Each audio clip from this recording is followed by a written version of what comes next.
Welcome to the ক্রীড়ার দুনিয়া। তো বন্ধুরা, আমরা কথা বলতে যাচ্ছি মেহেদী হাসান মিরাজকে নিয়ে।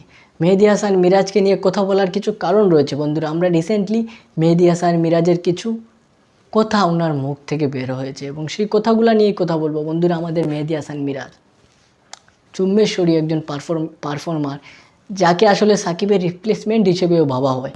বন্ধুরা, আমরা দেখেছি 2023 সালে যে টি-20 বিশ্বকাপটা হয়ে গেল, সেই বিশ্বকাপে বন্ধুরা আমরা ডাব্বা মেরে এসেছি। সেটা বলা যাবে কি না? হ্যাঁ, বলা যায়। হালকা পারফরমেন্স করেছি ভাই, ডাব্বা বলা যায়। তো বন্ধুরা, সেইখানে মেহেদী হাসানের মিরাজের জায়গা কি হতো না?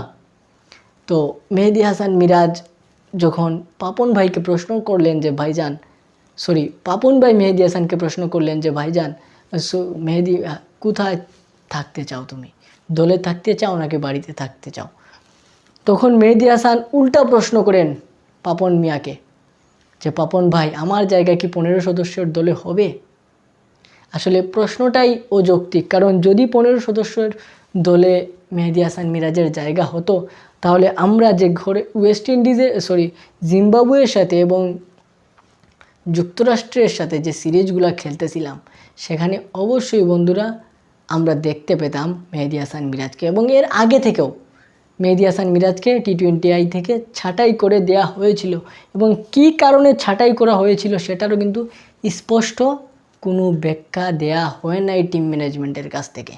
আর মেহেদী হাসান মিরাজের রিপ্লেসমেন্ট হিসেবে যাদেরকে নেওয়া হয়েছিল, তারাও আহামরি কোনো পারফরমেন্স করতে পারেন নাই। যদি মেহেদী হাসান মিরাজ সেই জায়গায় থাকতেন 8 নম্বরে কিংবা ওপেনিংয়ে, তাকে ভাই যেখানেই খেলান না কেন উনি পারফরমেন্স করে দেন। এটা লিখিত সত্য। এটা বাংলাদেশ অনেকবার তার সেই পারফরমেন্সের সুযোগ নিয়েছে, সেই পারফরমেন্সের যে সুফল সেটা নিয়েছে বাংলাদেশ অনেকবার।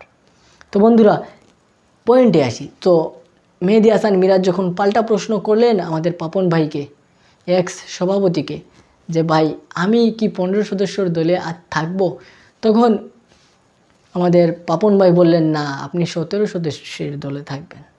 আর সেই 17 সদস্যর দলে আমাদের মেহেদী হাসান মিরাজ থাকতে চান নাই, যার কারণে বন্ধুরা আমরা মেহেদী হাসান মিরাজকে টি-20 বিশ্বকাপের স্কোয়াডে দেখতে পারি নাই।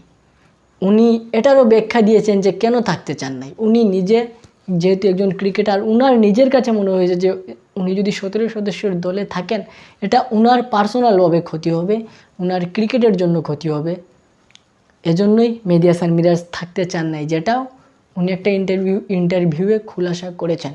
এখন আপনাদের কাছে আমার প্রশ্ন রইল যে একজন বোর্ড সভাপতি, উনি কি এতই ক্ষমতার অধিকারী যে উনি সিলেক্ট করে দিতে পারেন কে 15 সদস্যর দলে থাকবে, কে 17 সদস্যর দলে থাকবে?